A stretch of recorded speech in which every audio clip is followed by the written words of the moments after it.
को पिछले बार हम लोगों ने देखा था और आज हम लोग देखने जा रहे हैं the characteristics value of symptoms. लक्षणों का चरित्रगत महत्व, चरित्र का महत्व, लक्षणों में चरित्रगत महत्व, यानी चरित्र का महत्व, लक्षणों में चरित्र देखना, लक्षणों में कैरेक्टर, लक्षण में कैरेक्टर देखना, ये एक बहुत इंपॉर्टेंट विषय है, क्योंकि लक्षण वही होता है जो कोई, जिससे कि आपको कोई सूचना मिलता है। अगर लक्षण से आपको कोई मीनिंग नहीं निकल पाए, कोई उससे कोई एक रिलेशन नहीं निकल पाए, तो उसे हम लोग चरित्रगत नहीं कहते हैं, उसे इंडिकेटेड सिम्टम्स नहीं कहते हैं। सिम्टम्स वही होता है जो रोगी के विषय में कोई ना कोई बात को बताता है। अगर सिर्फ आप दर्द की बात करते हो तो रोगी के चरित्र की बात वहाँ पर नहीं आती है, लेकिन वह दर्द कैसे होता है, किस समय में होता है और किस प्रकार से होता है, वह आपको लक्षण का चरित्र कहलाता है, रोगी के चरित्र कहलाता है। और हर एक लक्षण रोगी के चरित्र के मुताबिक, रोगी के कैरेक्टरिस्टिक के मुताबिक, उसके पर्सनैलिटी के मुताबिक ही लक्षण प्रकट होता है। दर्द, कोई भी बीमारी होगा, वह बीमारी दर्द पैदा करेगा या कोई भी कष्ट पैदा करेगा, वह कष्ट का जो आकार है, कष्ट का जो स्वरूप है, वह इम्पॉर्टेंट है दवा के इंडिकेशंस के लिए। होम्योपैथी में दवा का इंडिकेशंस तभी हो सकता है जबकि आप रोगी के लक्षण के चरित्र को आप नहीं जानते हैं। तो डॉक्टर बॉनिगसेंस ने इस चरित्रगत लक्षण के विषय में आपके पास में एक फार्मूला दिया, बहुत महत्वपूर्ण फार्मूला है, और इसका अध्ययन करके, इसका प्रैक्टिस करने से आप लक्षणों को पहचानने में और लक्षण में क्या लेना है और क्या नहीं लेना है वह आप समझ जाओगे। और यह 7 सुरों का है ना, हम लोग कहते हैं संगीत जो है सो 7 सुरों से मिलकर के होता है। तो हम लोगों का कैरेक्टरिस्टिक्स वैल्यू हम लोग 7 पॉइंट्स पर हम लोग देख सकते हैं। इसको उन्होंने कहा कैरेक्टरिस्टिक्स वैल्यू ऑफ सिम्टम्स, जहाँ की आप ये इंडिकेटर है, ये पॉइंटर है, जिसके माध्यम से आप रोगी के चरित्र के पास में, लक्षण के चरित्र के पास में, लक्षण के प्रकार के टाइप के पास में, उसका इम्पोर्टेंस के विषय में आप समझ सकते हो। तो आइए आज हम लोग इस चीज का अध्ययन करते हैं, चरित्रगत महत्व लक्षणों का, ठीक है ना। और डॉक्टर बॉनिगसेंस ने सिम्टम्स को कहा कि सिम्टम्स ही है एक मात्र ये जिसके माध्यम से आप दवा को पहचान सकते हो, और सिम्टम्स को कैरेक्टरिस्टिक्स होना चाहिए, यानी कि उसे चरित्रगत होना चाहिए। ऐसा खाली लक्षण कॉमन सिम्टम्स है, कुछ भी पेशेंट बोल देता है वह लक्षण नहीं है, लेकिन वह एक, उसका कोई मायने होना चाहिए, कोई उसका मीनिंग होना चाहिए, उसके जीवन से संबंधित कोई ना कोई बात वहाँ पर आपको दिखलाई देनी पड़ेगी। जैसे सूर्य से बढ़ता है, रोशनी से घटता है, या कष्ट में बहुत ज़्यादा कष्ट महसूस करता है, साधारण कष्ट बहुत ज़्यादा महसूस करता है, या ज़्यादा से ज़्यादा कष्ट को भी कम महसूस करता है। यह इस बात पर डिपेंड करता है कि रोगी कैसा है, उसका कॉन्स्टिट्यूशन कैसा है, उसका व्यक्तित्व कैसा है, उसका मनोस्थिति कैसा है। यह बहुत ही इम्पोर्टेंट बात हो जाता है रोगी के चरित्रगत के। और कहा डॉक्टर बॉनिगसेंस ने, ऑर्गेनन के में जो कैरेक्टरिस्टिक्स वैल्यू की बात कही गई है, कैरेक्टरिस्टिक वैल्यू की बात कही गई है ऑर्गेनन में, क्या कहा है एफॉरिन नंबर 153 में डॉक्टर हैनीमैन ने लिखा है, most striking, particular, unusual and peculiar, है ना। पिक्यूलियर को उन्होंने ब्रैकेट में लिखा कैरेक्टरिस्टिक्स, यानी कि लक्षण जो पिक्यूलियर सिम्टम्स होता है वह कैरेक्टरिस्टिक सिम्टम्स होता है। पिक्यूलियरिटी के लिए विचित्रता की हमें नहीं देखनी है, विचित्रता ये देखनी है कि वह रोगी में कैसे है, वह कैसे है, यह बहुत इंपॉर्टेंट है।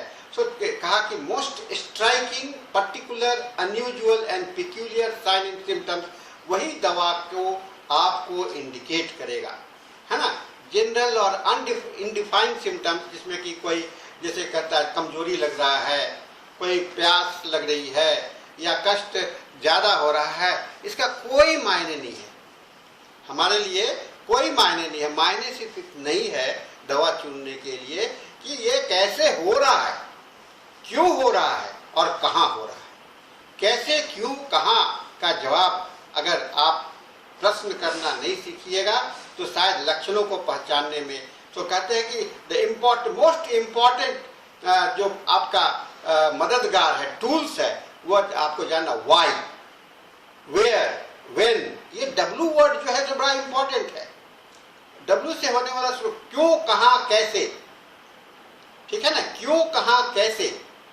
अगर यह प्रश्न करना सीख जाइएगा, रोगी बोला तो उसमें आपके साथ इमीडिएट उसके साथ में आपको यह प्रश्न आने चाहिए, क्यों, कहाँ, कैसे और कब, ठीक है।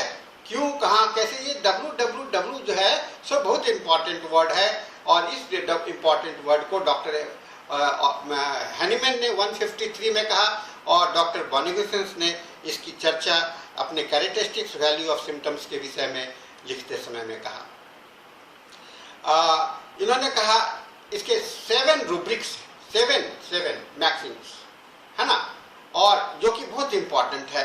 आज हम लोग उसी 7 की चर्चा करेंगे। पहला है क्विज, दूसरा है क्विड, तीसरा है यूबी, तीसरा है क्यूबस, ऑक्जिलस, क्योर, कुमाडो एंड कुनैंडो। ये 7 रूब्रिक्स है। 7 शब्द को आप अपने दिमाग में रखेंगे रोगी के सामने में बैठ करके, तो रोगी के लक्षण को मापने में, उसको मेजरमेंट करने में, उसका आकलन करने में, एनालिसिस करने में आपको काफी मदद मिलेगा। क्विज, क्विड, यूबी, क्यूबस, ऑक्युलस, क्योर, कुमाडो एंड कुनैंडो, है ना। मैं एक एक करके 7 को संक्षेप में आपको बता रहा हूँ। क्विज का मतलब कौन, पर्सनैलिटी, इंडिविजुअलिटी।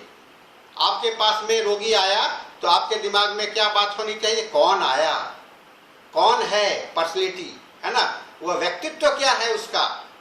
सबसे पहला सवाल ही होता है, उसको हम लोग क्विज कहते हैं। The personality, the individuality of the patient. ये सबसे पहले हमारे पास में दिमाग में होनी चाहिए कि सब क्विज, किस कौन है।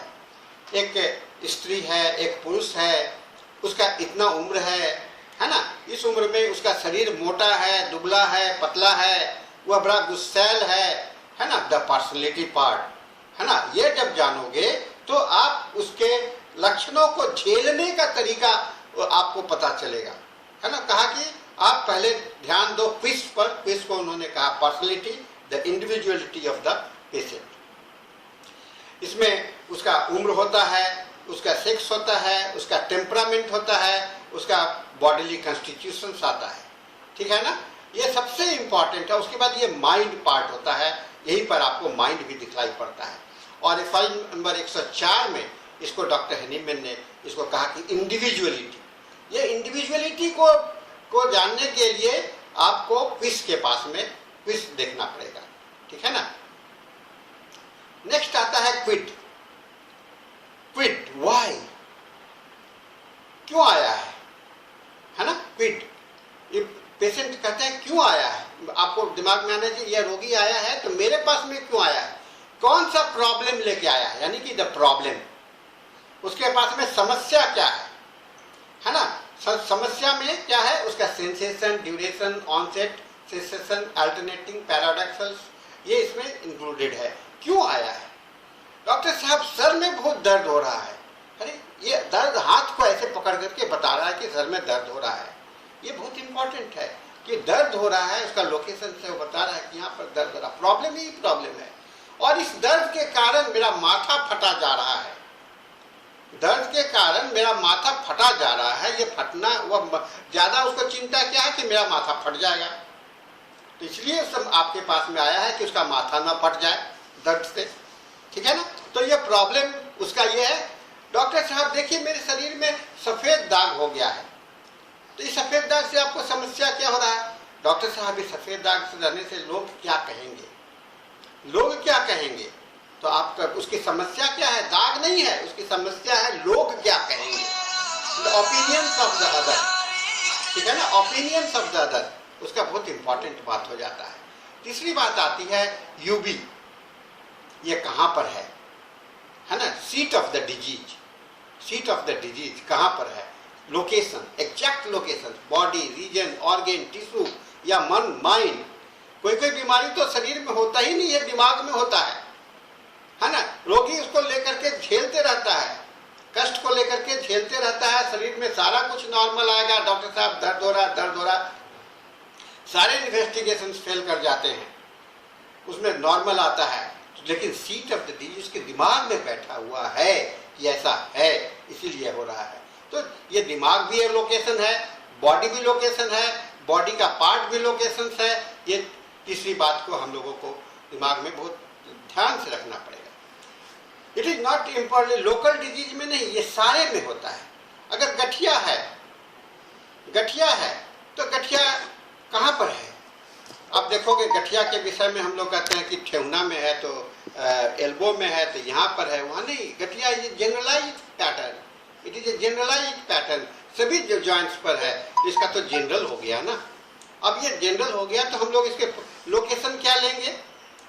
लोकेशंस लेंगे, वह कहाँ से वह आया है, कहाँ से वह आया है, उसका सीट कहाँ है, उसका डीप सीटेड है, भीतर से है, उसका मैग्नेटिक लेवल पर है, ठीक है ना। नेक्स्ट आता है आपका क्यूबस ऑक्जिलस। तो पहले हमने देखा कौन आया, दूसरा हम लोगों ने देखा क्यों आया प्रॉब्लम, यह प्रॉब्लम कहाँ पर है, तीसरी बात देखा। चौथी बात जो हमें देखना है वह क्यूबस ऑक्जिलस, इस प्रॉब्लम के साथ में और क्या हो रहा है, इस प्रॉब्लम के साथ में और क्या हो रहा है। एक ही समस्या नहीं है, ये और क्या समस्या, और समस्या उसके साथ में क्या है। यह पेट में दर्द हो रहा है, उसके साथ में सिर का भी दर्द हो रहा है, पेट में दर्द हो रहा है, पैर में झुनझुनी हो रही है। ये अकम्पनिंग सिम्टम्स, कॉन्कॉमिटेंट सिम्टम्स की ओर इशारा कर रहा है। डॉक्टर हैनीमैन भी कहते हैं, बॉनिगिसन भी कहते हैं, ये कॉन्कॉमिटेंट सिम्टम्स दो नहीं है, एक है, एक। इसीलिए आप उसको एक मान के चलो, क्योंकि ये दो टुकड़े में बट करके दिखलाई पड़ रहा है। जैसे आप टूटे हुए आईने से अगर चेहरा देखिएगा तो आपके कई चेहरे दिखलाई पड़ेंगे अलग अलग, लेकिन अगर एक आईने से देखिएगा तो एक चेहरा दिखलाई पड़ेगा। और टूटे आईने देखने से आप बट जाते हो, और जो एक आईने में देखते हो तो बटते नहीं हो क्या? तो वह बटते नहीं है, लेकिन चूंकि ये देखने का, चूंकि अलग अलग रीजन में अलग अलग सेंसिटिविटी है, इसीलिए लक्षण जो है सो अलग अलग ढंग से हम लोगों के सामने में प्रस्तुत होता है। नेक्स्ट आता है आपका क्योर। एक अब सबसे बड़ी इंपॉर्टेंट बात होता है, हम लोगों ने देखा कौन, हम लोगों ने देखा क्यों, हम लोगों ने देखा कहाँ, हमने देखा और क्या, है ना, और क्या, और अब हम लोग देखते हैं where, why. Why why why का मतलब क्यों, क्यों का मतलब कॉजिशन, है ना, कॉजिशन। ये बहुत हर एक बीमारी का एक कॉजिशन होता है, कॉजिशंस के लेवल होते हैं। कॉजिशंस एक फिजिकल लेवल पर होता है, मेंटल लेवल पर होता है, और हम लोगों ने यह भी देखा है कि कॉजिशंस जो है सो और भी गहरे लेवल पर होता है। कहाँ पर होता है? मैग्नेटिक लेवल पर होता है, जीवन के मूल कारण पर होता है। तो ये अंडरलाइंग फैक्टर्स जिसके कारण की वह रोग बना हुआ है, अंडरलाइंग फैक्टर जिसके कारण की रोग बना हुआ है, यह बहुत महत्वपूर्ण है, और हम लोगों को इस बात का ध्यान में रखना पड़ेगा। ये कॉजिशंस, और कोई भी दर्द है, कष्ट आता है, अगर रोगी से आप यह पता नहीं करने का कोशिश करते हैं कि उसका कॉजिशन क्या है, तो शायद आपको बीमारी का पूरा जानकारी नहीं हो पाएगा।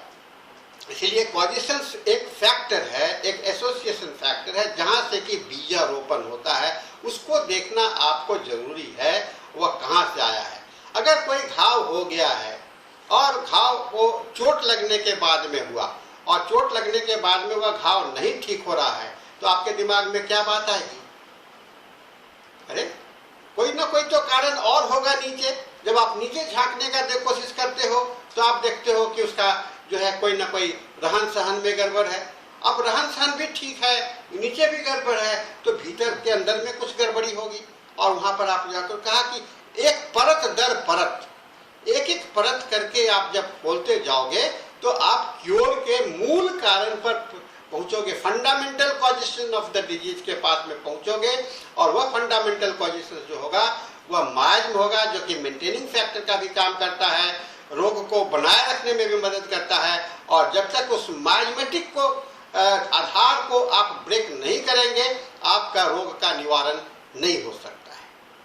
ठीक है ना, माइजमेटिक रोग का। तो आपके टोटलिटी में इस माइज्म का भी समावेश होना चाहिए, यानी कि वैसे लक्षणों का समावेश करना चाहिए जो कि आपको किसी न किसी माइज्म को भी इंडिकेट करे, है ना, जो कि माइज्म को भी इंडिकेट करे, ऐसे लक्षणों का भी हमको समावेश करते जाना चाहिए। ठीक है ना, इस बात को हम लोगों को है। So causations are too remote for our doctor which directed merely to the practice. और यह मैं आधार नहीं बता सकता हूँ यही होगा नहीं, आपके पास में एक ऐसी भी बात आ सकती है, एक बच्चा जन्म लिया, जन्म लेने के बाद में सर में चोट आया, उसके बाद में जब चोट से सारा कुछ ठीक हो गया, उसके बाद में उसको एक टाइफाइड हो गया, और टाइफाइड के बाद से उसके पेट खराब रहने लगे, जब बड़ा हुआ तो उसको एस्थमा का कंडीशन हो गया। तो एक सिलसिला बन जाता है, और एक के ऊपर में एक आ जाता है। तो एक एक सिलसिले को आप अगर तोड़ते हुए जब चक्रव्यूह से अंदर जाते हुए जाओगे तो आपको एक मूल कारण पता चलेगा ये है। तो साथियों, क्योर का कॉजेशंस आपको चक्रव्यूह तोड़ने का एक आधार बनता है ना। चक्रव्यूह तोड़ करके आप एक नेचुरल फंडामेंटल मतलब कि अंदर में है, बीच जो मूल है उसके पास में पहुंचोगे तो आपको समस्या का समाधान हो सकता है और आपके सही लक्षण का रिप्रेजेंटेशन हो सकता है। किसी पेशेंट ने कहा कि हमें सर में दर्द हो रहा है और जब से माथा में चोट लगा है तब से दर्द हो रहा है। आपने बड़ा अच्छा दवा चुन लिया और आपने दवा दिया, दवा काम नहीं कर रहा है। अब आपके दिमाग में यह सवाल तो जरूर आएगा कि डॉक्टर साहब, ये जो माथा का दर्द का दवा ये जो है चोट लगने के कारण हुआ था, मैंने अर्निका दिया, नक्सनेटम सल्फ दिया, इसमें कार्सिनोसिन दिया, ये सब काम नहीं कर रहा है, तो इसमें तो इसका मतलब ये है कि उस चोट लगने के पहले भी कोई कारण था, चोट लगने के पहले भी कोई कारण था। कहा जाता है समुद्र में आग नहीं लगता है। पानी में कभी आग लगते हुए आपने देखा? लेकिन किसी ने कहा कि देखो देखो समुद्र में आग लगा हुआ है, तो क्या आप मान लोगे कि समुद्र के में आग लग गया? नहीं, जरूर वहां पर कोई ना कोई कारण होगा। तेल का बैरल वहां पर गिरा हुआ होगा, उस तेल में आग लगा होगा, समुद्र में आग नहीं लगा होगा। तो छात्रों, ये बात हम लोगों को समझना होगा कि क्योर को हम लोगों को आइडेंटिफाई करना है, कॉजेशंस को हमको आइडेंटिफाई करना है। ठीक है ना, तो ये एक बहुत इंपॉर्टेंट हम लोगों के पास में रखना। छठा पॉइंट होता है कुमांडो। कुमांडो का मतलब है आपकी पर्सनैलिटी है, आपका प्रॉब्लम है, प्रॉब्लम कहाँ पर है, कॉजेशंस है, ये सारे चीज के साथ में वह व्यक्तित्व उस वातावरण में कैसे रह रहा है, सारे समस्याओं के साथ में वातावरण में कैसे निभा रहा है, ये बहुत इंपॉर्टेंट बात होता है। ठंडे के मौसम में, गर्मी के मौसम में, बरसात के मौसम में उसके कष्ट कैसे रहते हैं, है ना। मॉडलिटी कुमांडो जो है सो बहुत इंपॉर्टेंट है, जो कि इंडिविजुअलिटी की ओर ले जाता है। वह व्यक्तित्व जो है आपकी वातावरण के साथ में सेंसिटिव है, ठंडे के साथ में सेंसिटिव है, गर्म के साथ में सेंसिटिव है, सिचुएशंस के साथ में सेंसिटिव है, उसके एग्रीवेशंस और एमुलेशंस जो है सो बहुत ही महत्वपूर्ण होता है ना। और एग्रीवेशंस एंड एमुलेशंस इंडिविजुअलिटी पर डिपेंड करता है। कोई आदमी को पेट का दर्द गर्म पानी पीने से आराम मिलता है, किसी आदमी को पेट का दर्द उसी तरह का पेट का दर्द ठंडा पानी से आराम मिलता है। किसी आदमी को अंडा खाने से कष्ट बढ़ जाता है, किसी को अंडा खाने से आराम मिलता है। ठीक है ना, किसी को पसंद भी है, अंडा खाता है तो उसको कष्ट बढ़ जाता है। मछली खाने से किसी को कष्ट बढ़ता है, मछली खाने से किसी को कष्ट आराम मिलता है। तो बहुत सारी बातें हैं जो कि एक सेंसिटिविटी के साथ में यूनिक स्ट्रक्चर, बॉडी के यूनिक स्ट्रक्चर होने के कारण वातावरण का सभी चीज के साथ में उसका तालमेल भी यूनिक होता है। वातावरण के सभी चीज के साथ में होने के कारण उसका जो शरीर का स्ट्रक्चर है, उसका जो कॉन्स्टिट्यूशंस है, वह कॉन्स्टिट्यूशंस के आधार जो मिलता जुलता चीज होगा उसी से उसको राहत मिलेगा। उससे अलग जो भी चीज होगा उससे उसको कष्ट बढ़ेगा। ठीक है ना, उससे उसको कष्ट बढ़ेगा। तो छात्रों ये बहुत इंपॉर्टेंट बात है हम लोगों को, मॉडलिटी। और आप यह मान लो अगर आपके पास में मॉडलिटी नहीं मिला, केवल सेंसेशन हुआ, तो यह बहुत ही कॉमन सिम्टम्स के रूप में रख सकते हो। यह आपके दवा को इंडिकेट करने में आपको मदद नहीं मिलता है, चाहे वह पर्टिकुलर सिम्टम्स हो या जनरल सिम्टम्स में। जहाँ भी आप ले जाकर के इसको देखने का कोशिश करोगे, वहाँ पर आपको इसका कोई इम्पोर्टेंस नज़र नहीं आएगा जब तक कि आप उसमें कोई ना कोई मोडालिटी आप उसमें जोड़ते हो। मोडस, मोडस एक क्लासिक वर्ड है जिसका आया है मॉडिफिकेशंस, यानी कि मॉडिफिकेशंस कैसे होता है ना। मॉडिफिकेशंस स्थिति, वातावरण बदलने से, परिस्थिति बदलने से, उम्र बदलने से मॉडिफिकेशंस कैसे होता है ना। ये बहुत इंपॉर्टेंट है। मॉडिफाइंग सिचुएशंस, मॉडिफिकेशन मतलब रूपांतरित होना। चीज वही है लेकिन वह उसका इंटेंसिटी बढ़ गया, उसका स्वभाव बदल गया। अब ठंड, बारिश का मौसम हो रहा है, बड़ा अच्छा लग रहा है, बारिश जैसे खत्म हुआ वो बड़ा चिड़चिड़ा हो गया, तो आपको लगेगा कि ये चिड़चिड़ा व्यक्ति है कि या शांत व्यक्ति है। तो ये दोनों तो व्यक्ति तो वही है, लेकिन मौसम के कारण, बदलाव के कारण उसके अंदर में घटना बढ़ना दिखलाई पड़ रहा है। तो एक बहुत इंपॉर्टेंट है कुमैडो, ठीक है ना। ये सबसे अंतिम क्वेश्चन, सबसे महत्वपूर्ण क्वेश्चन है। और डॉक्टर हैनीमैन का जो डिस्कवरी है, और जो हैनीमैन ने फ्रैगमेंटा डी विरिबस में जो कहा था 1805 में, उसका प्योर मैनिफेस्टेशन से कहा कि टुकड़ों को सजाना सीखो, टुकड़ों को सजाना सीखो। टुकड़ों को सजा करके, डॉक्टर बॉर्नगिसेंस कहते हैं, टुकड़ों को, हनीमैन साहब की उस बात को याद रखो कि टुकड़ों को एक सूत्र में, लय में जोड़ने का बात सीखो, और इसको हम लोग तभी हम किसी चीज को समझ पाते हैं। और ये करीब करीब सभी ये जो मॉडिफिकेशंस होता है, ये खास करके डिजीज के इंटेंसिटी पर भी डिपेंड करता है। इसके मॉडिफाइंग फैक्टर होते हैं डिजीज के इंटेंसिटी। अगर बहुत ज़्यादा इंटेंसिटी है तो कष्ट बहुत ज़्यादा होगा, इंटेंसिटी कम है तो कष्ट कम महसूस करेगा, और उसी हिसाब से आप मॉडलिटी दिखाई पड़ेंगे। क्रॉनिसिटी में अभ्यस्तता हो जाती है। अभ्यस्त मतलब उससे उसको झेलते अब उसके अंदर में परिवर्तन नहीं दिखलाई पड़ता है, तो वहाँ पर मॉडलिटी कम हो जाता है। लेकिन अगर डिजीज की इंटेंसिटी बढ़ेगी तो फिर वहाँ पर मॉडलिटी दिखलाई पड़ने लगता है। तो यह मॉडलिटी आपको यह भी बताता है कि डिजीज एक्यूट कंडीशंस में है, क्रॉनिक कंडीशंस में है, और जैसे जैसे डिजीज, और यह भी बताएगा कि डिजीज कब एक्यूट हो जाता है और कब क्रॉनिसिटी हो जाता है, यानी कि किस समय में बढ़ जाता है, किस समय में घट जाता है। तो paroxysmal nature of the disease भी, इसलिए मॉडलिटी बहुत ही ज़्यादा सूचना लेकर के, बहुत ज़्यादा इम्पोर्टेंस के साथ में आपके साथ में आता है, ठीक है ना। अब इसके बाद में अंतिम प्रश्न है कुनैंडो। ये लास्ट क्वेश्चन है, और यह क्वेश्चन रिलेटेड है, बहुत ही महत्वपूर्ण है, क्योंकि समय बड़ा महत्वपूर्ण होता है, और हर एक कष्ट का समय के साथ में जुड़ाव होता है। क्योंकि सूर्यास्त और सूर्योदय दोनों के बीच का जो फासला है, उस फासला में आपके समय बदलते हैं, मन बदलता है, सारा चीज बदलता है। जब आप सो करके उठते हैं तो उस समय में आप या तो बहुत फ्रेश होते हो या बहुत डल होते हो, और जब सूर्यास्त होने लगता है तो आप खुशी हो जाते हो कि अब सोने के लिए जाना है, या आप बेचैन हो जाते हो कि अरे आज मेरा दिन का काम तो पूरा हुआ ही नहीं हुआ। ओके, सो दिस कुनैंडो जो है, सो टाइम जो है, सो बहुत इंपॉर्टेंट होता है। और समय जानते हैं, समय एक नहीं होता है, समय हर एक व्यक्ति के लिए 3 समय होता है। पहला समय तो उसका अपना शरीर का घड़ी होता है, शरीर के घड़ी होते हैं, है ना, शरीर का घड़ी। आपका हॉस्टल में रहते हो, वहाँ पर आपका नियम बना है कि 6 से 7 बजे तक आप अपना फ्रेश हो लेना, 7 बजे आपको ब्रेकफास्ट मिलेगा। अगर ब्रेकफास्ट नहीं पहुँचोगे तो तुमको ब्रेकफास्ट नहीं मिलेगा। तो आप 6 से 7 के बीच में आपको टॉयलेट, अपना डेली जो वर्क है उसको कर लेना है। अब कुछ बच्चे 6 से 7 के बीच में लैट्रिन लगता ही नहीं है, उनको लैट्रिन लगता है उसके बाद में, तो क्या ये उसके लिए इम्पोर्टेंट नहीं है?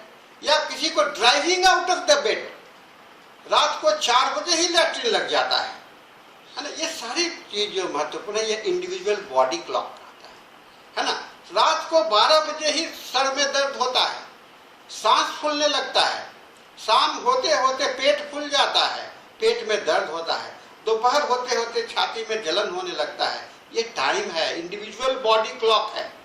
और एक है समय, जो कि आपका आप इर्द गिर्द आप जहाँ रहते हो वहाँ का समय।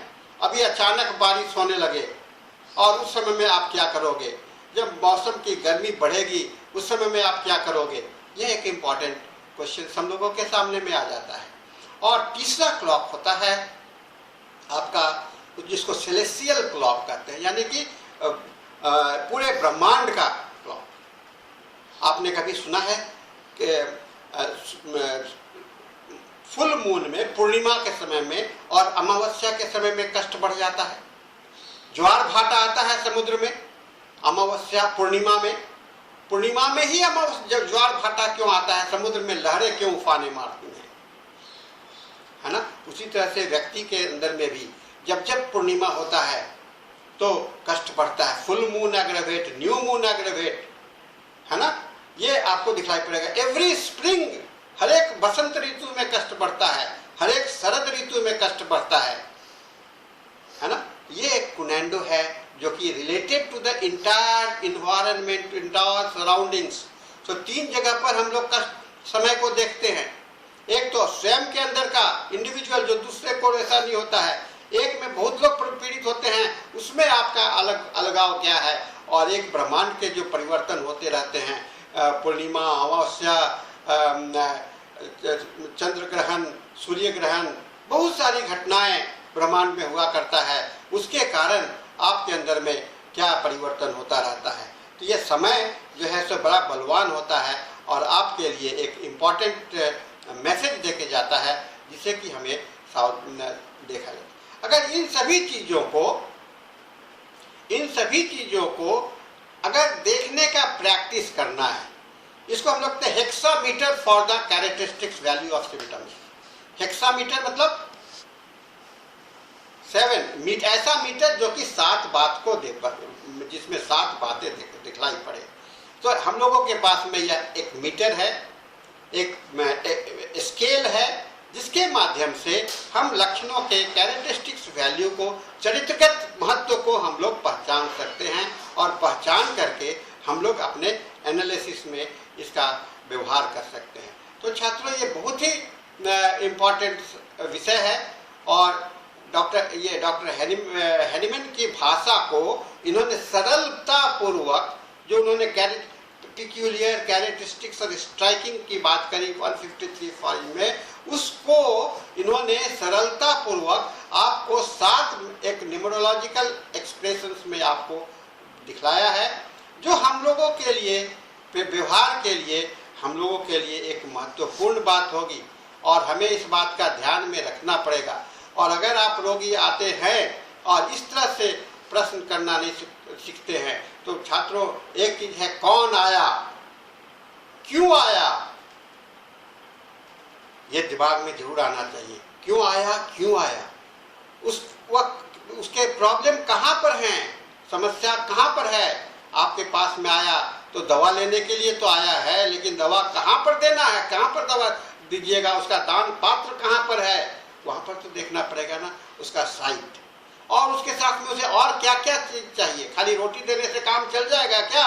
नहीं, उसके साथ में नमक भी थोड़ा सा देना पड़ेगा, थोड़ा सा सब्जी भी देना पड़ेगा, तभी तो वो ठीक से खा पाएगा।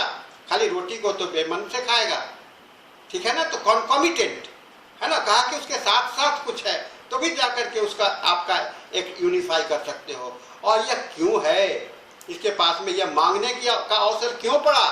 हमारे पास में आने का, कोई भी व्यक्ति बीमार पड़ता है और उसके भीतर में जो आत्मा होती है, कहता है कि मेरा बीमारी तो अपने आप ठीक हो जाएगा, और पहले चरण में वह डॉक्टर के पास में जाता ही नहीं है। हम लोग भी बीमार पड़ते हैं तो तुरंत इमीडिएट डॉक्टर के पास में, सर में दर्द हुआ, उठते हैं और तुरंत डॉक्टर के पास तो नहीं जाते ना, थोड़ा सा इंतजार करते हैं, देखते हैं दर्द हुआ। अगर हमसे नहीं ठीक हुआ तो अपने घर के रिलेशन से अपने मम्मी पापा को कुछ बोलते हैं, बताते हैं, वो लोग कुछ बताते हैं, दबाते हैं। जब अपने से बाहर हो जाता है, लाचारी से बाहर हो जाता है, तभी कोई आदमी डॉक्टर के पास में जाता है। डॉक्टर के पास में जाने का एक ही आधार है, लाचारी। अपने से ठीक नहीं कर पाने के कारण जब आप लाचार हो जाते हो तो आप डॉक्टर के पास में जाते हो। इस लाचारी के में आपको 7 बातों से इस लाचारी को आप समझ पाओगे और आप उसका प्रॉब्लम का निवारण कर सकते हो, उसके समस्या को समझ सकते हो, समस्या को गहराई से और कंप्लीट समस्या को, इनकम्प्लीट नहीं। अगर आप इनकम्प्लीट लक्षण पर कोई भी दवा देंगे तो वह आपका कंप्लीट वह डिसीजन जो है, वह मेडिसिन जो है तो टोटलिटी का पार्ट नहीं बनेगा। तो जब आप टोटलिटी सिम्टम बना रहे होते हो, फंडामेंटल कॉन्स्टिट्यूशंस जब रोगी के लिए जब बना रहे होते हो, तो उस समय में ये जरूरी होता है कि ये फंडामेंटल जो आपके आधारशिला बने। मैं बार बार इसको कहता हूँ कि टोटलिटी सिम्टम्स जो है, जिसको कि डॉक्टर हनीमैन ने, सभी ने, हम लोग होम्योपैथी में प्राथमिकता देते हैं, ये आधारशिला में कौन सा नींव डाले, कौन कहाँ पर उसके नींव रखे। तो ब्लूप्रिंट जब बनाते हो ना, मकान बनाने के पहले आप ब्लूप्रिंट बनाते हो तो आप देखते हो कि कहाँ कहाँ हमारा पाइल्स होगा, मकान का पाइलिंग कहाँ कहाँ करना पड़ेगा, है ना। ये उसका टोटलिटी है और उसी पर पूरा इतना बड़ा महल टिका रहता है, ठीक है ना, इतना बड़ा महल उसी पर टिका रहता है। तो हमें जो ये टोटलिटी के लिए जितने भी लक्षण हम लेंगे, 2 लेंगे, 10 लेंगे, 20 लेंगे, जितने भी लेने होंगे, सब वो पॉइंट हमको देखना पड़ेगा। मैं नहीं कहता हूँ कि 2 लो, 4 लो, 10 लो, 20 लो, मैं कहता हूँ एक ऐसा इतने लक्षण लो जिससे कि उसकी पूरी कहानी हमको उसमें दिखलाई पड़े, है ना। तो एक इसमें टोटलिटी में कहते हैं कि लोग कितना लक्षण लेना चाहिए, मैंने बता सकता हूँ, क्योंकि एक व्यक्तिगत रोगी में आपको लक्षणों की संख्या, उसके आधार पर, उसके लाइफ सिचुएशंस के, एक लक्षण रोगी में बहुत सारे लक्षण लेने पड़ सकते हैं, दूसरे रोगी में आपको 5-6 लक्षण लेने से भी काम चल सकता है, कैरेक्टरिस्टिक सिम्टम्स को लेने से भी काम चल सकता है, आपको 10 लेने से भी काम चल सकता है। तो प्रयास यह करना है, हमें अधिक से अधिक जगह को देखना है, एरिया। जब आप पूरा सर्वे करोगे, रोगी के जीवन का सर्वे करोगे, तो ये हेक्सामीटर के माध्यम से आप सर्वे कर रहे हो, उसका पूरा देख रहे हो, उसके चारों ओर जाकर के देख रहे हो इस हेक्सामीटर के साथ में, तो आपको मिल जाता है कौन कौन सा पॉइंट मुझे इंक्लूड करना है, और यह इंक्लूड करके आप दवा के पास में पहुंच सकते हो। तो ये हम लोगों का एक इम्पॉर्टेंट विषय है, द हेक्सामीटर ऑफ बॉनी-विसेंस। इसको हेक्सामीटर के नाम से भी जानते हैं, या बॉनी-विसेंस के हम लोग कैरेक्टरिस्टिक्स वैल्यू ऑफ सिम्टम्स के नाम से भी जानते हैं। डॉक्टर बॉनी-विसेंस के इस हेक्सामीटर का सही प्रयोग डॉक्टर बोगर ने अपने बोगर बॉनी-विसेंस कैरेक्टरिस्टिक ये रिपोर्ट BBCR है ना, BBCR का जो पब्लिकेशन हुआ है, उसका भी नींव, उसका भी आधार यही आपका ये 7 पॉइंट वाले लक्षण हैं, हेक्सामीटर से आपको मिल जाता है। और आने वाले जितने भी फॉलोअर्स हैं होम्योपैथी के, केंट तक सभी लोगों ने इस चीज का इस्तेमाल किया है और इस चीज को अध्ययन करने का कोशिश किया है। जो फाउंडेशन डॉक्टर बॉनी हनीमैन ने दिया, उसका एक जो प्रारूप जो बनाया, प्रोटोटाइप बनाया, एक ब्लूप्रिंट जो बनाया, वह ब्लूप्रिंट डॉक्टर बॉनी-विसेंस ने बनाया, और उसका अप्लाइड पार्ट आपको करना पड़ेगा। अप्लाइड पार्ट करने के लिए आपको नियमित रूप से अभ्यास करनी होगी, हर एक रोगी के साथ में पूछताछ करनी होगी, और रोगी को के साथ में अगर आप रिसर्च करने की बात नहीं करते हो, बैठने की बात नहीं करते हो, तो आप चिकित्सक होने का मूल चीज को ही नकारते हो। रोगी के साथ में कम से कम कुछ समय तो बैठना ही पड़ेगा, क्योंकि आप भगवान तो नहीं हो कि अंतर ध्यान बैठे और सारा चीज का ज्ञान हो जाएगा, कभी नहीं आता है। हम इतने अध्ययन करने के बाद भी, कितना भी आप पढ़े लिखे हो, कितना भी आपका ज्ञान हो, लेकिन उसके पास में पहुंचने के लिए आपको थोड़ा सा प्रयास करना पड़ेगा, रिसर्च करना पड़ेगा। और यह 7 हेक्सामीटर लेकर के चलोगे, इस हेक्सामीटर को लेकर के चलोगे, तो आप रोगी के पास में रिसर्च करने में कहते हैं कि एक यूनिफॉर्म वे में एक रिसर्च का एक मेथोडोलॉजी आपने बना लिया, एक रिसर्च का एक मेथोडोलॉजी आपने बना लिया, एक तरीका बना लिया, और इस तरीके के आधार पर आप काम कर रहे हो।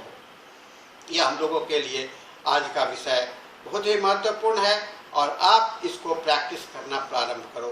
रोगी के साथ में किसी अपने बैठ करके इस 7 पॉइंट को मनन करने का कोशिश करो, और मनन करने के बाद में इसे अप्लाई करने का कोशिश करो, तो आप देखोगे कि कितना आसान है हमारा यह मेट्रियोमेडिका, ये रिपर्टरी, हमारा होम्योपैथी, हमारा ऑर्गेन ऑफ मेडिसिन, ये 7 बात जो है सो आपके ऑर्गेन एंड मेट्रियोमेडिका और रिपर्टरी का मूल मंत्र के रूप में हम लोगों के सामने में 7 मिलकर के हम लोगों के मूल मंत्र के रूप में हम लोगों के साथ में आता है।